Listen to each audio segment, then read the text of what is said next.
Hariom everyone. So this is Sapna Khandelwal from Deviti Foundation and we welcome you to yet another session of the Valmiki Ramayana. तो हम शुरू करने से पहले मंत्रोच्चारण कर लेते हैं।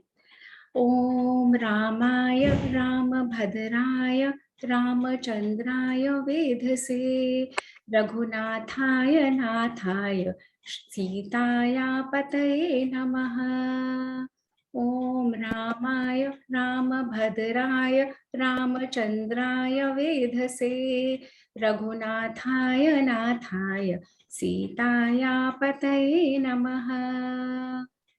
तो हम सब जहाँ पे हैं युद्ध कांड में है वाल्मीकि रामायण के, and it's a fascinating description of what Valmiki ji has mentioned in the Yuddha Kanda. सोचने की ये बात है कि हमें बताया गया है कि हम लोग नॉन वायलेंस के लोग हैं, हम लोग बिलीव नहीं करते शस्त्र उठाने में, हम लोग बिल्कुल भी बेसिकली जो फिलॉसफी थी ना नॉन वायलेंस मूवमेंट के लोग हैं।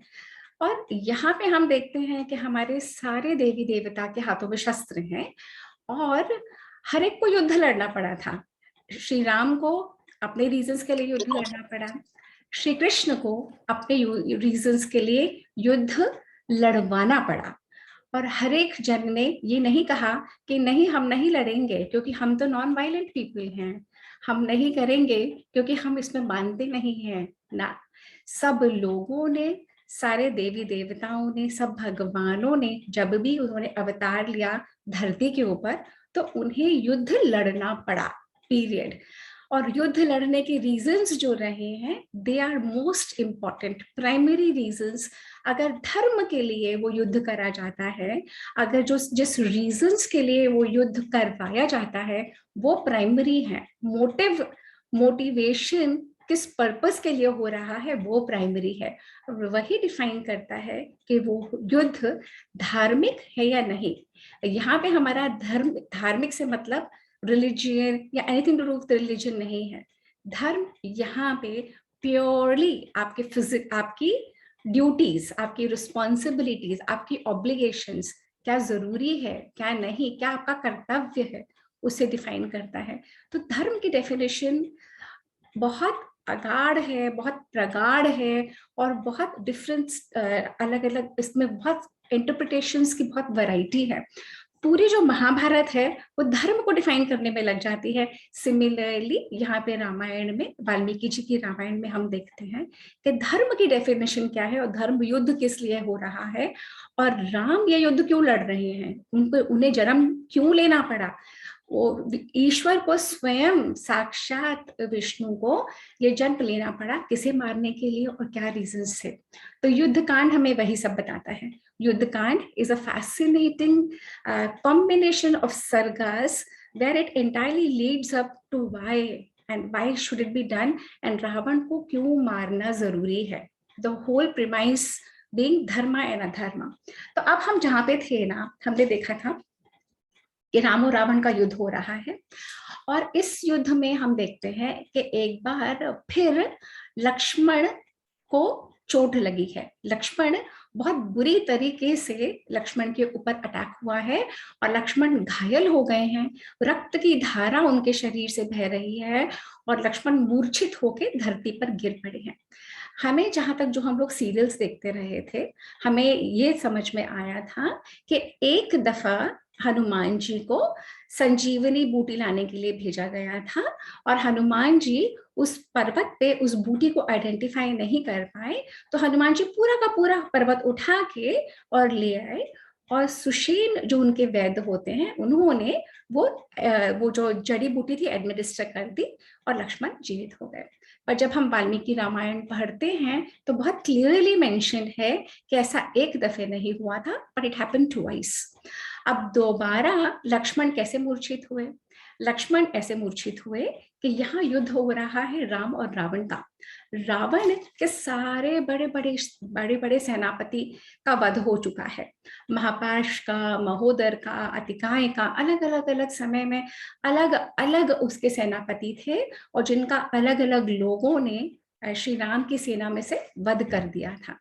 अब फाइनली जब राम और रावण का युद्ध हो रहा था, तो एक पर्टिकुलर पॉइंट पे आके रावण अपनी बाणों से एरोस बरसाए चले जा रहा था, और तभी विभीषण बीच में आ गया और अटैक सारा विभीषण के ऊपर होने लगा। अब जब रावण ने देखा कि उसका अपना स्वयं का भाई विभीषण खड़ा है उसके सामने, आग बबूला हो गया, क्रोधित हो गया, अपने आप को संभाल के रखा हुआ था जब तक राम और लक्ष्मण और सारे वानर सेना के लोग थे, परंतु अपने भाई को देखते से ही वो इतना आग बबूला हो गया, इतना क्रोधित हो गया कि रावण ने अपनी जो सबसे भारी शक्तियों में से वो चलाना शुरू करा। अब लक्ष्मण ने देखा कि यहाँ तो विभीषण ही अंडर अटैक है, तो लक्ष्मण राम के सामने खड़े हो गए सीना तान के, और लक्ष्मण ने यहाँ से अटैक करा, रावण ने वहां से अटैक करा। इस अटैक के चक्कर में विभीषण को बचाने के लिए और लक्ष्मण को वो सारी शक्ति अपने अंदर लेनी पड़ी। अब वो इस कदर रावण शक्तिशाली था, और रावण के पास इतनी ब्रह्मा जी के वरदान से, शिव जी के वरदान से इतनी सारी शक्तियां थी कि वो जो अस्त्र रावण ने चलाया विभीषण को मारने के लिए, वो अस्त्र जब लक्ष्मण के तरफ आया तो वो लक्ष्मण को चीरता हुआ और चला गया धरती में, लक्ष्मण के रक्त के साथ, और लक्ष्मण धाराशायी हो गया। अब यहाँ पे लक्ष्मण धाराशायी हो गया, और वहां पे राम जो देख रहे थे, राम भी युद्ध लड़ रहे थे, राम ने जैसे ही देखा कि उनका अपना भाई धाराशायी हो गया, राम जोर जोर से विलाप करने लगे। हमें सबको ये समझ में आता है कि राम भगवान हैं और राम ऐसे इमोशंस शो नहीं कर सकते, परंतु वाल्मीकि रामायण में बहुत क्लियरली मेंशन है किस तरीके से राम पुरुषोत्तम पुरुषों के रूप में आए हैं, एंड राम सारे इमोशंस के थ्रू गुजरते हैं जो एक ह्यूमन बीइंग को होते हैं। राम ने देखा उनका ही भाई धाराशायी हो गया, और राम को एक ही क्षण में लगा कि सब कुछ समाप्त हो गया। जिस स्त्री के लिए वे युद्ध लड़ रहे थे, वो स्त्री या जिस राज्य को बचाने के लिए उन्हें रावण को मारना था, जिस आताताई को समाप्त करके उन्हें विभीषण को गद्दी पे बैठाना था, वो सारे उनके मन से वो कॉजेस हट गए। उन्होंने प्रतिज्ञा ली थी कि मैं विभीषण को उस गद्दी पे बैठाऊंगा, रावण का वध करूंगा, और सीता को स्वयं बचा के का अपहरण हुआ है उसे लेके जाऊंगा। राम सब कुछ भूल गए और राम जोर जोर से विलाप करने लगे कि हे भाई, अगर तू ही नहीं है मुझे कुछ नहीं चाहिए। स्त्रियां तो एक नहीं अनेकों मिल जाएंगी, पतिव्रता स्त्री भी मिल जाती है, जो जाति के लोग हैं, जो बंधु बांधव हैं, वे भी मिल जाते हैं, परंतु लक्ष्मण जैसा भाई फिर नहीं मिल सकता।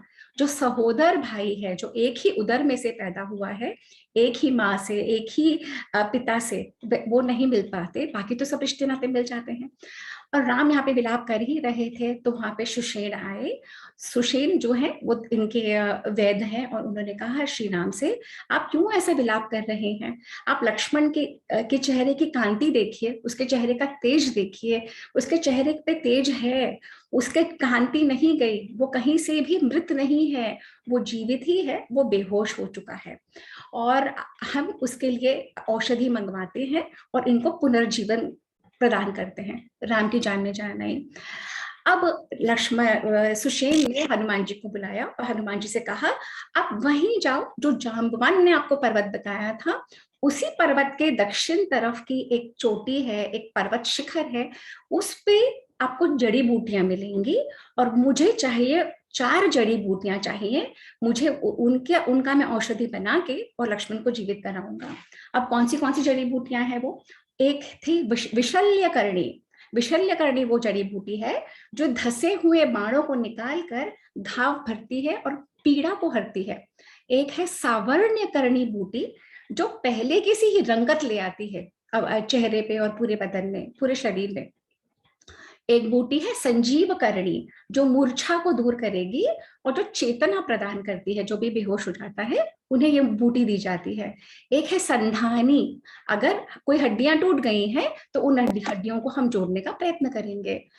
और सुषेण ने भेज दिया हनुमान जी को। अब हनुमान जी वापस सेकेंड टाइम उसी पर्वत श्रृंखला पर पहुंचे, हिमालय पे, और वो पर्वत की श्रृंखला का नाम बताया है उन्होंने, महोदर पर्वत था शायद, अब मुझे दिख नहीं रहा, महोदर या महोदय पर्वत ऐसा कुछ था। तो वहां पे गए और उन्हें नहीं पता लगा, क्योंकि इतना विशाल पर्वत, इतनी सारी जड़ी बूटियां। तो हनुमान जी कहते हैं कि दक्षिण वाले उस पर्वत के शिखर पर गए, उन्होंने जोर जोर से उस शिखर को हिलाया, 1 बार 2 बार 3 बार, अंत में वो पूरा का पूरा शिखर हिल गया और पूरा पर्वत का शिखर को लेके वो सेकेंड टाइम वापस युद्ध भूमि में, रणभूमि में आए और उन्होंने वो पर्वत धम्म से वहां पे रखा और सांस ली, जोर जोर से, वो हाफ गए थे लाने में। और 2 मिनट सांस लेने के बाद उन्होंने सुषेण को कहा कि ये मैं पर्वत ले आया हूं, आपको जो जड़ी बूटी चाहिए वो ले लीजिए। तो सुषेण ने उनमें से वो जड़ी बूटी जो उन्हें चाहिए थी उसको उखाड़ के उसको पीस के और लक्ष्मण के नासिका के अंदर उन्होंने रखा। और जैसे ही लक्ष्मण ने उसे सूंघा तो लक्ष्मण का जो पूरा का पूरा शरीर बाणों से बिंध गया था। वाल्मीकि जी बताते हैं कि रावण ने इतने सारे बाणों की वर्षा की थी कि पूरा का पूरा शरीर जो बाणों से बिंध गया था, सारे के सारे बाण निकल गए और लक्ष्मण स्वस्थ होकर उठ बैठे। जो लक्ष्मण बिल्कुल मूर्छित होकर मरणासन्न हो चुके थे, वे लक्ष्मण उस दवाई, उस जड़ी बूटी से हील होके और ठीक होके उठ गए। और जब उन्होंने, लक्ष्मण ने देखा कि राम तो जोर जोर से विलाप कर रहे हैं और राम हताश हो चुके हैं, निराश हो चुके हैं, तब लक्ष्मण ने, जो हमेशा श्री राम को संभालते रहे हैं, जब भी राम प्रॉब्लम में रहे, Lakshman like rock stands with him. जब वनवास में, जब सीता का हरण हुआ या जब भी कोई प्रकरण आया, जब राम पूरी तरह से निराश हो जाते थे, लक्ष्मण उन्हें संभालते थे। फिर लक्ष्मण ने कहा, हे भ्राता, मैं तो जीवित हूं, पर इस तरीके से आपको निराश देख के, परेशान देख के मैं बहुत परेशान हूं कि मैं सोच नहीं सकता था कि आप जैसा पुरुष ये कार्य करेगा। आपने प्रतिज्ञा ली थी कि आप विभीषण को हटाएंगे और आप रावण को हटाएंगे, रावण का वध करेंगे, सीता माँ को ले चलेंगे और विभीषण को वहां का राज्य देंगे, और आप तो एक साधारण पुरुष की तरह रो रहे हैं। कोई इस तरीके से हताश होता है? क्या आप अपनी सारी प्रतिज्ञा भूल गए? क्या आपको अपने प्रण याद नहीं है? मैं नहीं चाहता, मुझे नहीं समझ में आता कि आप ऐसा कर कैसे सकते हैं। तो लक्ष्मण ने फिर राम को स्ट्रेंथ दी, लक्ष्मण ने फिर राम को चेताया, लक्ष्मण ने फिर राम को कहा कि आपका ये पर्पस नहीं है, आपका पर्पस तो कुछ और है जो करने आप आए हैं और आप भूल रहे हैं। तो लक्ष्मण के जब ऐसा करने के बाद फिर वापस युद्ध शुरू हो गया। अब यह युद्ध कैसा हो रहा है? ये युद्ध ऐसा हो रहा है कि राक्षस सेना और वानर सेना दोनों खड़ी हो गई, दोनों कुछ नहीं कर रहे। युद्ध किसके बीच में चल रहा है? राम और रावण के बीच में। राम और रावण का युद्ध कभी धरती पे होता है, तो कभी आकाश में होता है, तो कभी पाताल में होता है। इस तरीके से वाल्मीकि जी ने पूरा विवरण दिया है। और कौन खड़ा होकर ऊपर देख रहा है? सारे के सारे देवी देवता, यक्ष, गंधर्व, ब्रह्मा जी स्वयं और सारे किन्नर, सारे ऋषि, सब लोग कहाँ स्थित हैं? सब आकाश में स्थित हैं। ये कौन सा युग है? ये वो युग है जहां पे ट्रैवल, स्पेस ट्रैवल, और जहां पे स्वर्ग लोक के लोग और पृथ्वी लोक के लोग और पाताल लोक के लोगों के बीच में कम्युनिकेशन है। जैसे अब हम समझते हैं कि सिर्फ होमोसेपियंस ही स्पीशीज है, परंतु साइंस ने आइडेंटिफाई करा है कि there are so many species which are yet to be identified. Homo sapiens में भी होमो इरेक्टस है और होमो न जाने क्या क्या क्या क्या, बट अलग अलग स्पीशीज हैं। सिमिलरली हमारे शास्त्र बहुत क्लियरली कहते हैं कि यक्ष भी एक स्पीशीज है, नाग, गंधर्व, किन्नर, अप्सराएं, अलग अलग स्पीशीज के लोग अलग अलग लोकों में रहते हैं। हम अपने सोलर सिस्टम को समझते हैं ना, कि सोलर सिस्टम में सन है और बाकी ये सारी प्लैनेट्स उनके अराउंड रिवॉल्व कर रहे हैं। शास्त्रों में बहुत क्लियर विवरण है अलग अलग लोकों के। तो अलग अलग लोकों को हम अलग अलग प्लैनेट्स आइडेंटिफाई कर रहे हैं, या एक ही प्लैनेट में ऊपर नीचे या जिस भी तरीके से करना है। पर जो हमारे शास्त्र बताते हैं वो यही बताते हैं कि inter galactic travel, inter space travel सब कुछ पॉसिबल था। स्वर्ग के लोग और धरती के लोगों में वार्तालाप होता था, परंतु उन्हीं पहुंचे हुए सिद्ध लोगों के बीच में हो सकता था जो उसके केपेबल थे, जो उस तरीके से अपने आप को, जिन्होंने अपने आप को उस तरीके से बनाया था, वो ये काम कार्य कर सकते थे। तो अब ये बता रहे हैं कि सारे आकाश में सब लोग स्थित हैं और वो लोग देख रहे हैं कि जो रावण है वो तो ह्यूज रथ के ऊपर आया हुआ है, स्वर्ण से पूरा लदा हुआ उसका रथ, उसके रथ में सारे वॉरफेयर का मटेरियल है, उसके जो घोड़े हैं बिल्कुल काले रंग के एक्सट्रीमली स्ट्रॉन्ग घोड़ा, बहुत बड़ा ध्वज पताका उस रथ के ऊपर लगा हुआ है। रावण के रथ के बारे में जो स्वयं बताया है वाल्मीकि जी ने, outstanding description. I motivate you all to read the Valmiki Ramayana for the description. और वो बताते हैं कि सारे लोग वहां पे देख रहे हैं कि श्री राम लक्ष्मण तो सब पैदल है, श्री राम को हनुमान ने अपनी यहाँ पे पीठ पे रख लिया है, पर वो देखते हैं कि ये कितना अनइक्वल वॉरफेयर है। रावण के पास इतनी जबरदस्त सेना, इतना जबरदस्त सब कुछ, इतना बढ़िया जबरदस्त रथ, पूरा युद्ध के वॉरफेयर से के आइटम से लदा हुआ, और राम पैदल। तो वहां से इंद्र इशारा करते हैं और इंद्र भगवान अगस्त ऋषि से बात करके और ये कहते हैं अपने सारथी, इंद्र भगवान का जो सारथी है उसका नाम है मातली। इंद्र भगवान स्वयं मातली को कहते हैं कि हे मातली, तुम पृथ्वी पे जाओ और मेरा दिव्य रथ लेके जाओ और सारे जो मेरे ये दिव्यास्त्र हैं उस रथ के ऊपर रख के और श्री राम के समक्ष जाना और उन्हें कहना कि मैंने ये रथ तुम्हारे यूज के लिए भेजा है, और उस रथ पे चढ़ के और आपको इस आताताई का, इस एक्सट्रीमली क्रूअल रौद्र पर्सन का, राक्षस का, जिसकी वजह से पूरी पृथ्वी परेशान है, पूरे देवता परेशान है, जिसका अंत करना बहुत ज्यादा जरूरी है, आप श्री राम को कहना कि ये रथ उनके यूज के लिए है। अच्छा, ऐसा नहीं होता कितनी बार कि हम लोग सोचते हैं कि ये कार्य हम अकेले तो कर ही नहीं सकते थे, कोई डिवाइन इंटरवेंशन होता है, suddenly something falls into place and things happen by as if destined to happen. Similarly Shri Ram के लाइफ में वो एपिसोड आया जब स्वयं इंद्र ने उनके लिए रथ along with the Sarathi, along with those divine magical weapons, along with those घोड़ास जो को भेजा यहाँ पे। और जब श्री राम को मातली ने कहा श्री राम मैं आप ही के लिए आया हूँ, इंद्र ने मुझे भेजा है, तो श्री राम समझ गए और श्री राम उस रथ के ऊपर आरूढ़ हुए और पहुंच गए रावण से युद्ध करने बराबरी का। अब ये बराबरी का युद्ध कैसा होता है? रथ के सामने रथ, घोड़े के सामने घोड़ा, सारथी के सामने सारथी, रथी के सामने रथी। जब इस तरीके का बराबर का युद्ध होता है तो जो बराबर के कौशल वाले हैं, तो दैट मीन्स ना श्री राम किसी भी तरीके से इन मटेरियल थिंग्स किसी भी तरीके से कम नहीं है, और इन मटेरियल वॉरफेयर की चीजों में भी किसी तरीके से कम नहीं है। अब इस तरीके के दो रथों में बैठ के वाल्मीकि जी कहते हैं ये द्वैरथी युद्ध, द्वैरथी, दो रथों के बीच में, दो महारथियों के बीच में, दो योद्धाओं के बीच में युद्ध हुआ। और जैसे हम टीवी सीरियल्स में देखते हैं ना, यहाँ से बाणों की वर्षा, वहां से बाणों की वर्षा, यहाँ से मिसाइल्स और वहां से रॉकेट लॉन्चर्स, और जो अस्त्र यहाँ से रावण मार रहा है श्री राम उसी अस्त्र का जवाब दे रहे हैं। अगर वो बाणों को वर्षा कर रहा है जो बाण नाग जैसे बन जाते हैं, तो श्री राम उन बाणों को जो गरुड़ जैसे बन जाते हैं, ऐसे कर करके तो बराबर का युद्ध।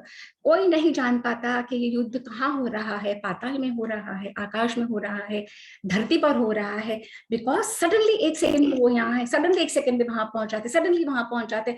तो वाल्मीकि जी ने डिस्क्राइब करा है कि एंटायर नभ, पूरा आकाश बाणों से आच्छादित हो गया, ऐसा लगने लगा कि बाणों का आकाश है।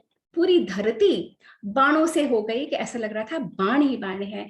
पूरी जगह तो सब लोग स्तब्ध, सब लोग बिल्कुल एक टक देख रहे हैं, कहाँ रावण, कहाँ राम, कहाँ राम, कहाँ रावण, कुछ नहीं समझ में आ रहा था, और ऐसे वॉरफेयर हो रहा था। अब ऐसा वॉरफेयर होते होते तो फिर दिव्यास्त्र को दिव्यास्त्र से छिन्न भिन्न कर दिया। एक सेकंड, अब यहाँ पे श्री राम बोलते हैं, ये तो वॉरफेयर चल ही रहा है, श्री राम ने यहाँ पे साइकोलॉजिकल वॉरफेयर यूज करने की का प्रयत्न करा। श्री राम देख रहे थे कि रावण बराबरी का युद्ध कर रहा है।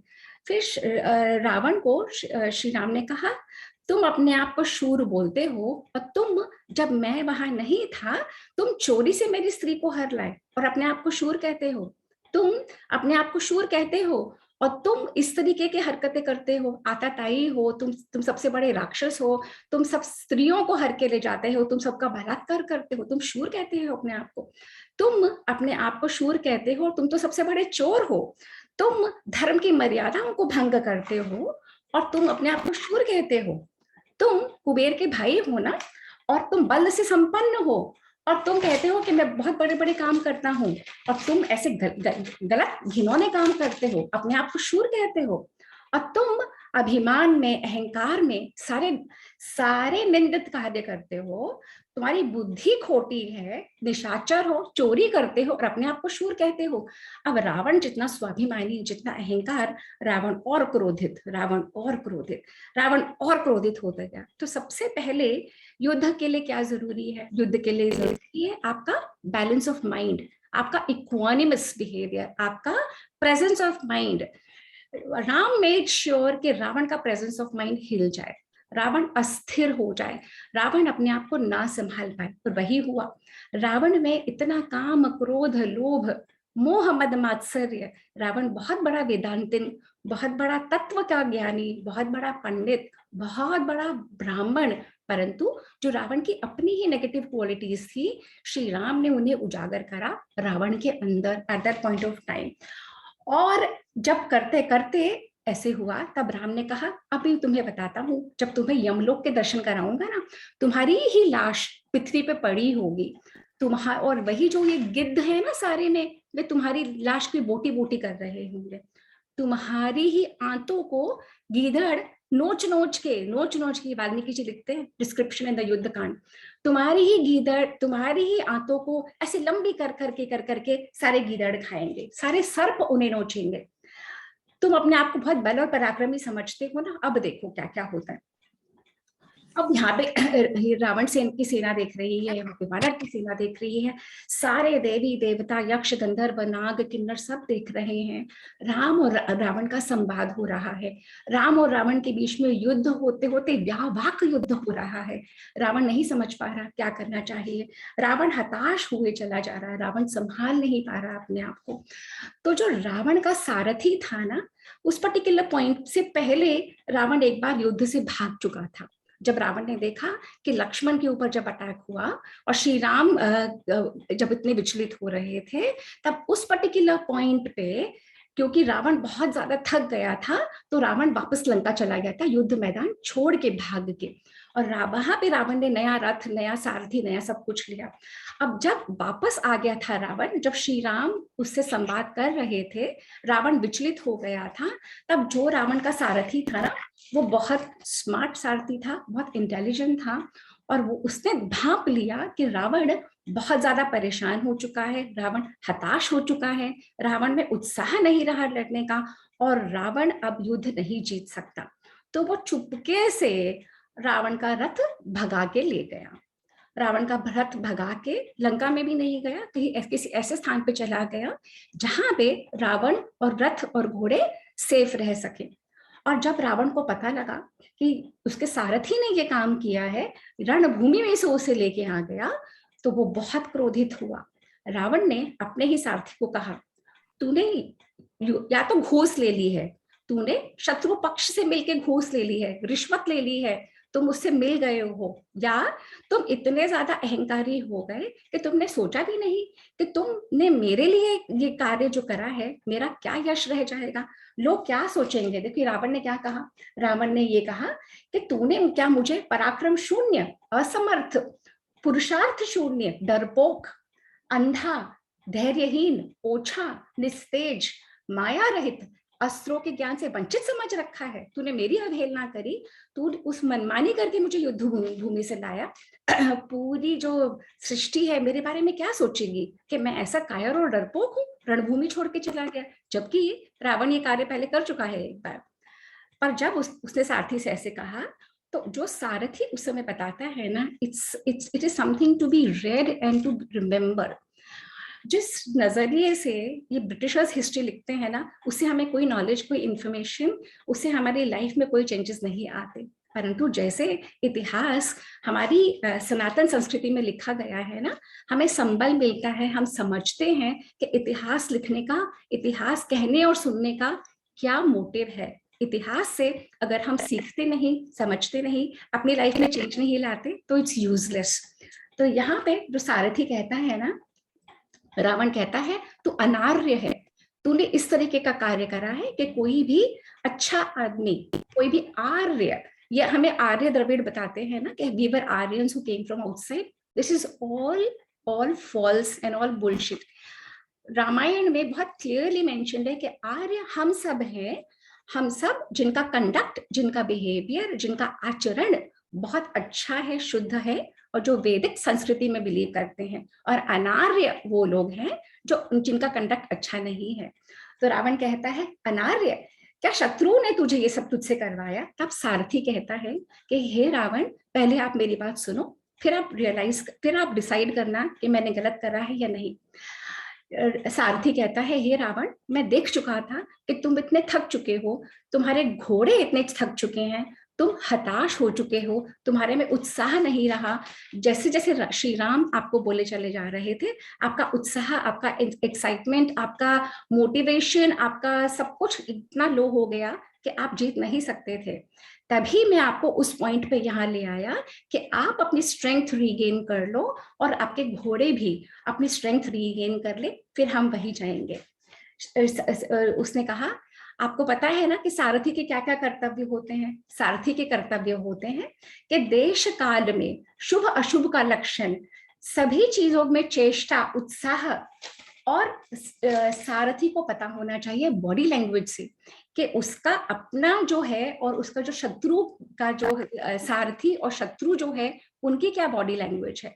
और अगर सारथी में इतनी समझ है और सारथी ये समझ सकता है कि कब वो डिसीजन ले सकता है कि अच्छा बुरा क्या है उसके मालिक के लिए, और ऑब्जर्वेशन पावर अगर सारथी की ऐसी होनी चाहिए कि वो अपने मालिक को हारने ना दे, और सारथी की असेसमेंट एबिलिटी इतनी स्ट्रांग होनी चाहिए, सारथी को पता होना चाहिए कि कब रथ को दूर ले जाना है, कब रथ को पास लेके जाना है, कब युद्ध में स्थिर रहना है, कब युद्ध भूमि से अलग होना है।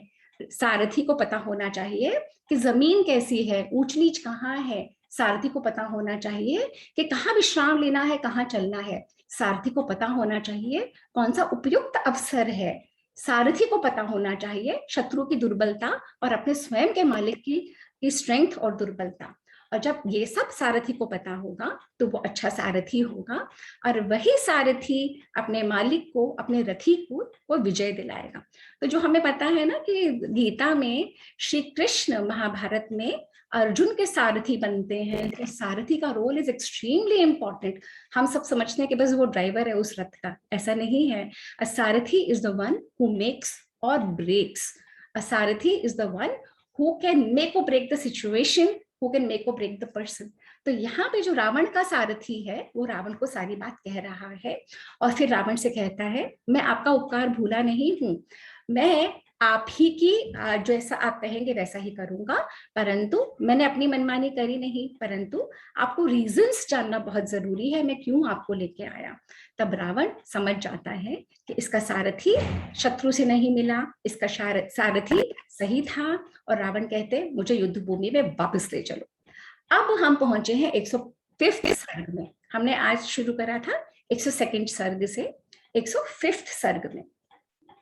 अब यहाँ पे तो रावण वहां पे चला गया और रावण का सारथी के साथ संवाद हो रहा है, और यहाँ पे श्री राम बहुत चिंतित हैं। श्री राम चिंतित हैं क्योंकि लक्ष्मण तो मूर्छा से निकल गए, परंतु राम और रावण का संवाद हो रहा था, परंतु लक्ष्मण पूरी तरह से अभी भी स्वस्थ नहीं है। श्री राम जब इतने चिंतित रहते हैं क्या होगा, कैसे होगा, रावण को मैं कैसे मारूंगा, तब वहां पे कौन आता है? जो ऊपर सारे लोग देख रहे हैं, देवता, ब्रह्मा जी, सारे यक्ष, नाग, किन्नर, सारी अप्सराएं और सारे ऋषि, उनमें से अगस्त्य ऋषि, हमारे जो ऋषिज थे, they were the scientists of the highest order. They delved into their own bodies like a laboratory, and उन्होंने इतने सारे प्रिंसिपल्स जो हमें दिए हैं। अब भी सनातन संस्कृति, अब भी आज के साइंस उस प्रिंसिपल्स पे नहीं पहुंच पाए हैं। तो अगस्त्य ऋषि जो ऊपर थे, अगस्त्य ऋषि देख रहे थे कि श्री राम को इंद्र का रथ मिल गया, श्री राम को सारी उनके पास सारे उनके पास बाण हैं, सब कुछ है, पर श्री राम अब भी चिंतित हैं। तो अगस्त्य ऋषि आते हैं नीचे पृथ्वी के ऊपर, और अगस्त्य ऋषि श्री राम से कहते हैं, मुझे कहीं से आवाज आ रही है, आप लोग प्लीज अपने आप को म्यूट कर लीजिए। तो अगस्त्य ऋषि श्री राम को कहते हैं कि हे श्री राम, मैं तुम्हें बताना चाहता हूँ कि जब अपना मन इतना परेशान, इतना विचलित, इतना चिंतित होता है ना, तब हमें क्या करना चाहिए। तो श्री राम कहते हैं क्या करना चाहिए। श्री राम कहते हैं कि ये है आदित्य हृदय स्तोत्र। ये आदित्य हृदय स्तोत्र क्या है। तब श्री राम ये अगस्त्य ऋषि कहते हैं कि जैसे ये सूर्य है, और हम सनातन संस्कृति को मानने वाले सूर्य की पूजा करते हैं कि सूर्य है तो पृथ्वी पे जीवन है, सूर्य है तो हम में स्फूर्ति है, हम में मोटिवेशन है टू लिव, सूर्य है तो यहाँ पे अर्थ पे ग्रेन उगता है, सूर्य है तो सारा सोलर सिस्टम है, एक पूरा कॉन्स्टलेशन, एक सब कुछ है। सोलर एनर्जी, सोलर पावर की वजह से ये पूरा एनर्जाइज हो रहा है।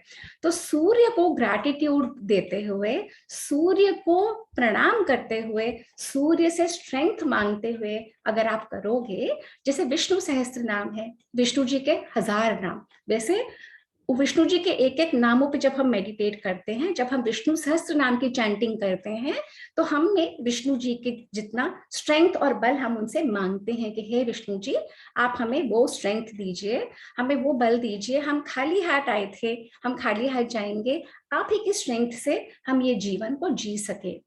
तो आदित्य हृदय स्तोत्र उस समय अगस्त्य मुनि श्री राम को बताते हैं, और इट्स अ ब्यूटिफुल स्तोत्र।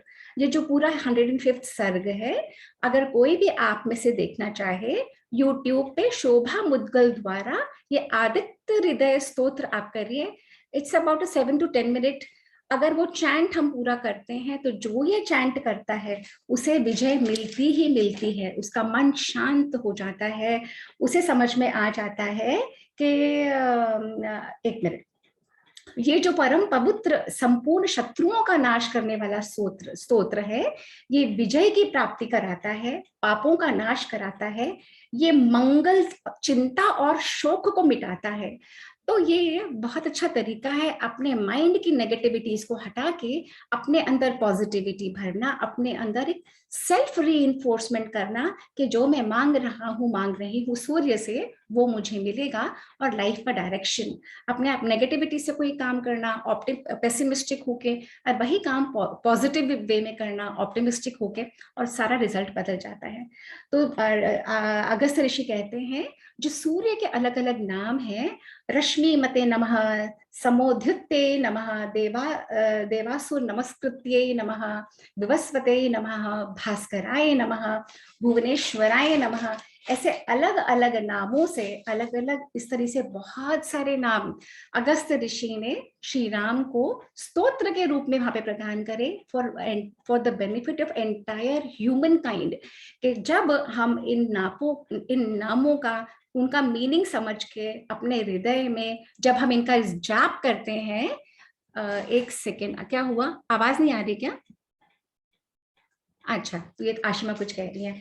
तो इस तरीके से जब हम जाप करते हैं, जब हम में अहोभाव होता है, जब हम में ग्रैटिट्यूड होता है सूर्य भगवान के लिए, हम, और जब हम समझ जाते हैं, जैसे छोटा सा एक ले रही हूँ कि अगस्त्य मुनि कहते हैं, ब्रह्मा विष्णु शिव स्कंद प्रजापति इंद्र कुबेर काल यम चंद्रमा वरुण पितर वसु सहस अश्विनी कुमार मरुदगण मनु वायु अग्नि प्रजा प्राण ऋतुकर्ता प्रभाकर, इस तरीके से अलग अलग नाम, बहुत सारे नाम अलग अलग मीनिंग के समेत राम को बताते हैं। और जब राम उस आदित्य हृदय स्तोत्र का जाप करते हैं 3 बार, राम शांत हो जाते हैं। और अगस्त्य ऋषि कहते हैं कि तुम ये इस मंत्र का जाप करो, अपना कर्म दिखाओ, अपनी विल पावर दिखाओ, तुम अभी इसी समय रावण का वध कर सकते हो। तुम्हें कल के लिए वेट नहीं करना, तुम्हें अगला क्षण के लिए वेट नहीं करना, अभी तुम में इतनी स्ट्रेंथ है कि तुम रावण का वध वही कर सकते हैं, एकाग्र चित्त तुम हो जाओगे। तो ये जो सारे मंत्र हैं, ये हमें एकाग्र चित्त करने के लिए होते हैं, हमारी कॉन्सेंट्रेशन पावर को फोकस करने के लिए। और राम जब ये समझ जाते हैं, तो अब रावण का रथ है और यहाँ पे राम का रथ है। और अब रावण का रथ और राम का रथ, और श्री राम अपने सारथी मातली को बताते हैं, हे मातली, आदित्य हृदय स्तोत्र का मैंने जाप कर लिया, अब मुझे रावण का वध करना है, मुझे एकाग्र चित्त रहना है। मैं आपको कुछ सिखा नहीं रहा, आप तो इंद्र के सारथी हो, पर आपको स्मरण करवा रहा हूं कि आप तो सब सब हालात में संभाल लोगे, आप रथ को संभाल लो, मैं रावण को का वध एकाग्र चित्त से करूंगा। मैं पूर्णतया आप पे विश्वास करता हूं, मैं आपको शिक्षा नहीं दे रहा, सिर्फ स्मरण करवा रहा हूं। तो Ram makes it a point कि मातली को की प्रशंसा करते हैं और मातली को साथ में स्मरण भी करवा देते हैं। दिस गोज टू से कि अगर जिस पे हम डिपेंडेंट है उस पर्टिकुलर पॉइंट पे हम उसका मोराल अप रखें तो, और उसके साथ मिलके अपना कार्य करें तो कार्य हो जाता है। अगर हम उसका मोराल डाउन कर देंगे तो हमारा कार्य भी हट जाएगा। तो इस तरीके से यहाँ पे रावण को बहुत अमंगल शकुन होते हैं, राम को सारे मंगल शकुन होते हैं। रावण को दिखता है सारे में चील, कौवे, गिद्ध, रावण को दिखता है जोर जोर से क्रंदन कर रहे हैं पक्षी, रावण को दिखता है कि सूर्य वो अस्त हो गया, रावण को ना जाने कैसे कैसे, because all these animals and birds have the sixth sense, they know what's about to happen. और श्री राम के साथ सारे शुभ शकुन होते हैं एक ही रणभूमि में।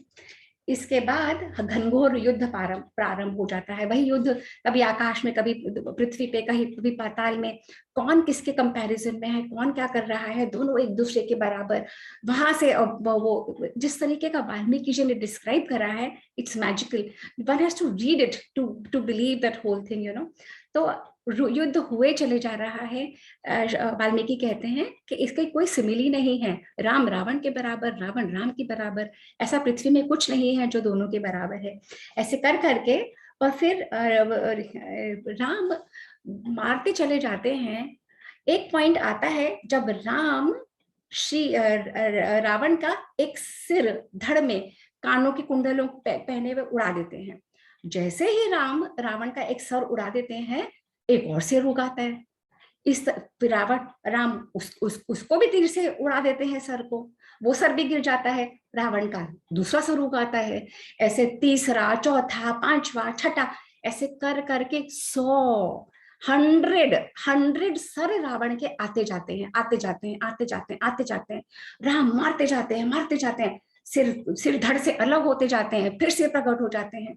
अब श्री राम बहुत चिंतित हो जाते हैं। श्री राम कहते हैं कि यही मेरा बो, यही मेरी एरो, मैंने खर को मार दिया, मैंने दूषण को मार दिया, मैंने 14,000 सैनिकों को, राक्षसों को मार दिया, मैंने उसके बाद न जाने कितने मार डाले, मैंने विराट को मार दिया, कबंध को मार दिया, मैंने सारे साल वृक्ष थे एक में एक करके बींध दिए, मैंने बाली का वध कर दिया, मैंने समुद्र को हरा दिया, ये सब कर दिया। रावण है कि मर ही नहीं रहा, न जाने कैसे ये मरेगा, न जाने कैसे होगा।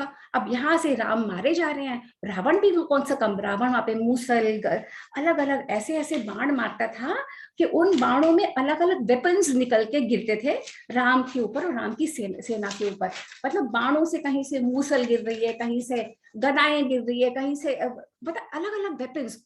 और ये युद्ध चलते जा रहा है, चलते जा रहा है, दिन भी रात भी, एक सेकंड का विश्राम नहीं, एक सेकंड रुके नहीं, constant war happening, constant war happening. अब उधर वो जो सारथी है श्री राम का, मातली, जो इंद्र भगवान ने भेजा है, वो मातली कहता है श्री राम को कि ये आप कर क्या रहे हो, रावण मार रहा है, आप उसी का काउंटर अटैक कर रहे हो। रावण कोई अगर नागों को भेजता है, आप गरुड़ों को भेज देते हो। रावण कोई अगर वो वाला अटैक करता है दिव्यास्त्र का, आप उसका काउंटर अटैक करते हो। आप यही करते चले जा रहे हो। आपके पास, आप स्मरण तो करो, आपके पास कितनी शक्तियां हैं, आपके पास ब्रह्मा जी का दिया हुआ ब्रह्मास्त्र है, आप वो भी नहीं यूज कर रहे। मातली कहता है आप क्यों ऐसे कर रहे हो। श्री राम समझ जाते हैं कि मैं सिर्फ डिफेंसिव होके अटैक कर रहा हूं, मैं डायरेक्ट अटैक नहीं कर रहा हूं। अब श्री राम जी को जैसे ही याद आता है कि ब्रह्मा जी की शक्ति है, आप ब्रह्मा जी की शक्ति चलाओ। और ये ब्रह्मा जी की शक्ति कौन सी है, ये अगस्त्य ऋषि ने दी थी। और अगस्त्य ऋषि को किसने दी थी, ब्रह्मा जी ने इंद्र को दी थी सब असुरों से लड़ने के लिए। तो वही बाण श्री राम के पास भी है। और जब श्री राम को स्मरण आता है तो श्री राम वो मर्म वेदी, अब हमारे शरीर में बहुत सारे मर्म स्थान हैं, उन मर्म स्थानों पे अगर चोट होती है तो प्राणों का अंत बहुत जल्दी हो जाता है। तो श्री राम ने ब्रह्मास्त्र का संधान किया और वो बाण को छोड़ा और वो बाण सीधा आके रावण के हृदय में गया और रावण के हृदय को विदीर्ण करता हुआ उसके रक्त से लिपट के और वो पूरा का पूरा पृथ्वी में धंस गया। पृथ्वी में धंस के वो बाण वापस आके श्री राम की तुणीर में चला गया और इस तरीके से रावण का अंत हो गया। वह रावण जिसने पूरी सृष्टि में आताताई इतना बड़ा था, जिसने पूरी सृष्टि को नचा रखा था, पूरी पृथ्वी उससे कांपती थी, सारे देवता उससे डरते थे, समुद्र शुद्ध हो जाता था, सारी हवाएं रुक जाती थी, जो डिस्क्रिप्शन वाल्मीकि जी देते हैं, वह रावण जो किसी से मरता नहीं था, वह रावण जिसके लिए विष्णु को स्वयं आना पड़ा और विष्णु को भी इतने यत्न करने पड़े तब वो रावण मरा है। वो रावण एक काला कोयले का ढेर बन के पृथ्वी पे पड़ा हुआ था और उसकी लाश पे उस समय रोने वाला भी कोई नहीं था। क्यों? क्योंकि रावण सेना डर के शुद्ध होके भाग गई, सब लोग छोड़ के भाग गए और वह रावण वहां पे पड़ा रहा और अंत में जब श्री राम देखते हैं, सारे लोग जो आकाश में है वो देखते हैं, डिवाइन म्यूजिक वाल्मीकि जी कहते हैं आकाश से आने लगता है, दुंदुभियां बजती हैं, शहनाइयां बजती हैं, अंतरिक्ष से फूलों की वर्षा होती है। अगर आप लोगों ने किसी ने देखा हो तो अभी ये कावड़ की यात्रा चल रही है और हेलीकॉप्टर से ऊपर से फूलों की वर्षा करवाई जा रही है उसके ऊपर। तो something like that happened when Shri Ram killed Ravan. तो इस तरीके से पूरा आकाश में उजाला छा जाता है। वो कहते हैं कि एटमॉस्फेयर इतना ब्यूटीफुल हो जाता है, सारे देवता खुश हो जाते हैं, सारे ऋषि खुश हो जाते हैं कि ये जो हमें मारता था, यह जो हमें धर्म का पालन नहीं करने देता था, यह जो हमारे यज्ञों का विध्वंस करता था, सारी स्त्रियां कहती हैं कि ये जो हमें उठा के ले जाता था, हमारा बलात्कार करता था, सारे लोग खुश, सारे देवता कहते हैं ये हमें जीने नहीं देता था, ये हमारे धर्म, ये विधर्मी था, इतना बड़ा ब्राह्मण पर एकदम विधर्मी, यह मर गया, सब शांत हो जाता है, सब जगह प्रकाश हो जाता है। ऐसे हो जाता है रावण का अंत। जो हमें पता हमें जो टीवी सीरियल्स में दिखता था, ये विभीषण आता है और विभीषण कहता है कि रावण मर नहीं रहा ऐसे, तो रावण के आप नाभि में आप मारो क्योंकि इसकी नाभि में अमृत है, और जब ये नाभि का अमृत आपका बाण सोखेगा तो ये रावण की मृत्यु हो जाएगी। परंतु Valmiki Ramayan is very clear, ऐसा कुछ नहीं हुआ था। इन द एंड विभीषण ने राम को हेल्प नहीं करी थी। इन द एंड मातली ने बताया था राम को, मातली जो इंद्र का सारथी था, उसने सजेशन दी थी कि आप ब्रह्मास्त्र का यूज करो। तो Brahmastra was the weapon with which Ravan was killed. Ravan के एक सर काटो तो दूसरे पैदा होते चले जाते थे। In the end, Vibhishan did not help him. In the end, it was how he went. हृदय में तीर लगा और वो मर के गिर गया। वो गिर के और मर गया और भयानक क्रंदन, भयानक विलाप। अब जब ये युद्ध चल रहा था, सारी सेनाएं बैठी हुई हैं, सब देख रहे हैं, और विभीषण ने जब देखा कि उसके भाई का अंत हो गया, अब विभीषण तो राम के साथ मिल गया था, परंतु भाई तो भाई है ना। जब विभीषण ने देखा कि भाई का अंत हो गया, भाई इस तरीके से पड़ा हुआ है, तो विभीषण ने हाय हाय हाय करने लगा कि हे रावण, तूने मेरी एक नहीं सुनी, तू कभी धर्म के रास्ते पे नहीं चला, हमेशा अधर्म करता रहा। मैंने तुझे कितनी बार सचेत करा, मैंने तुझे कितनी बार कहा सीता को दे दे, मैंने तुझे कितनी बार कहा ये स्वयं विष्णु है, इनसे बैर मत ले, तूने एक नहीं सुनी। हे रावण, तू इतना बड़ा ज्ञानी ध्यानी, हे रावण तू इतना बड़ा ब्राह्मण वेदांत का, तूने इतने बड़े बड़े दान दिए, तूने कितने लोगों के लिए कितना कुछ किया, तूने अपनी प्रजा के लिए इतना बहुत, अपनी फ्रेंड सर्कल के लिए, अपने लोगों के लिए क्या कुछ नहीं करा। तेरी इतनी स्त्रियां, इतना सब कुछ, और तू ऐसे ही चला गया, निर्बल पड़ा हुआ है, एक मनुष्य के हाथों मारा गया। हाय हाय हाय करते, जब विभीषण हाय हाय हाय कर रहा होता है तो श्री राम कहते हैं विभीषण, ये विलाप का समय नहीं है, ये जो तुम्हारा भाई है ना, ये इसने समरांगण में अपने आप को प्रूव करा है, इसने बताया है, इसने दिखाया है, कोई ये कोई कायर नहीं था, इसे मृत्यु का भय नहीं था, इसने पूरा विरोध किया, इसने पूरा अपना जोर लगाया और ये युद्ध भूमि में मरा है। और ये रोने का विलाप करने का समय नहीं है, तुम्हें इस समय वो करना चाहिए जो इस समय के लिए उपयुक्त है। तुम जानते हो कि तुम्हें इसके लिए क्या करना है, तुम्हें इसका प्रेत कार्य करना है, तुम्हें इसकी अंत्येष्टि करनी है, तुम्हें इसका संस्कार करना है। विभीषण समझ जाता है, विभीषण अपने आप को संभालता है और उसकी अंत्येष्टि की तैयारी करने के लिए श्री राम से पूछता है कि क्या मैं इसकी अंत्येष्टि कर सकता हूँ। तो श्री राम कहते हैं क्यों नहीं। तो विभीषण कहता है नहीं, क्योंकि आपका दुश्मन है ना, कि शायद आप ना करने दें। तो श्री राम कहते हैं कि तुम्हें पता है वैर कब तक होता है, जब तक कोई जीवित रहता है। जब तक कोई जीवित नहीं है, जब जब जब वो जीवित नहीं है तब वैर भी समाप्त हो जाता है। और ये कोई मेरा वैरी नहीं है, इसने गलत काम किया था, इसको इसकी सजा मिली है, इस जैसी अपनी करनी वैसी अपनी भरनी। मेरा कोई वैर नहीं था, ये मेरी स्त्री को हर के ले गया, मैं उसे छुड़ा के लाया हूँ, इसने पूरे विश्व को त्रस्त कर रखा था, इसलिए इसका इसका इसका वो हुआ। पर अब तुम वो करो जो उचित है। तो विभीषण उसका प्रेत कार्य करता है और प्रेत कार्य करने के बाद यानी कि संस्कार करता है, अंत्येष्टि की क्रिया करता है। फिर वाल्मीकि जी बताते हैं कि जब यहाँ पे रावण का शरीर यहाँ पे पड़ा होता है युद्ध भूमि में, वहां से हजारों लाखों स्त्रियां राक्षसियां राक्षसों के साथ मिलके रोती कलपती आ रही हैं युद्ध भूमि में, हाय मेरा पति, हाय मेरा पति, हाय रावण तुम कहाँ हो। क्योंकि रावण के हरम में इतनी सारी लाखों राक्षसियां थी, लाखों स्त्रियां थी, वो न जाने कहाँ कहाँ से हर के ले आया था। तो कोई आई, सब ढूंढते ढूंढते, लाशों का यहाँ पे ढेर पड़ा हुआ है, रक्त से पूरी रणभूमि में सारे सबके शरीर पड़े हुए हैं, गिद्ध वल्चर्स सारी हाइनास सारी पूरी रणभूमि में है।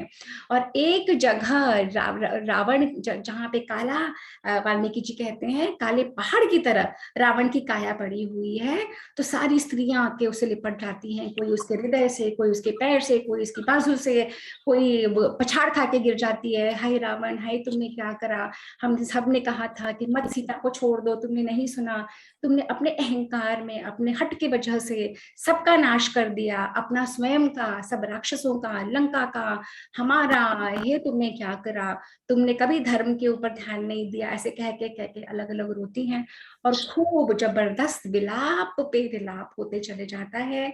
और उधर विभीषण अंत्येष्टि की तैयारियां कर रहा है। तो आज का हमारा सेशन होता है यहीं पे समाप्त। अब किसी को कुछ कहना है, कुछ पूछना है, कोई बात करनी है, तो the session is open to everyone. Ramcharitmanas और इसमें इसी प्रसंग में कितना फर्क है। हम सब लोग विभीषण को ही बोलते हैं, विभीषण ने बताया कि भाई उधर नेवल में डालो, अमृत है। फर्स्ट टाइम वाल्मीकि रामायण में इसका, क्योंकि हम लोग पढ़ते नहीं है ना, तो हमारे घरों में, हमारे इवन सीरियल्स में नहीं कहीं पे मेंशन है। So that was really good. And Ravan के मेरे ख्याल से तो रणभूमि से भागने का भी प्रसंग नहीं है रामचरितमानस में। नहीं है, नहीं है ना? नहीं है। एक्चुअली रामचरितमानस और बाकी की रामायण की रिटेलिंग बहुत हुई है, रामायण की रिटेलिंग फोक वे में बहुत सारी हुई है। तो लोगों के मानस में, अब की जनरेशन या हमसे 3-4 जनरेशन पहले, सबके मानस में रामचरितमानस की टेलीविजन सीरियल्स है। तो टेलीविजन सीरियल्स में आई सपोज विजुअलाइजेशन के लिए कई चीजें जरूरी होती हैं, जैसे इवन हमारे घरों में भी रामचरितमानस ही मिलेगी आपको।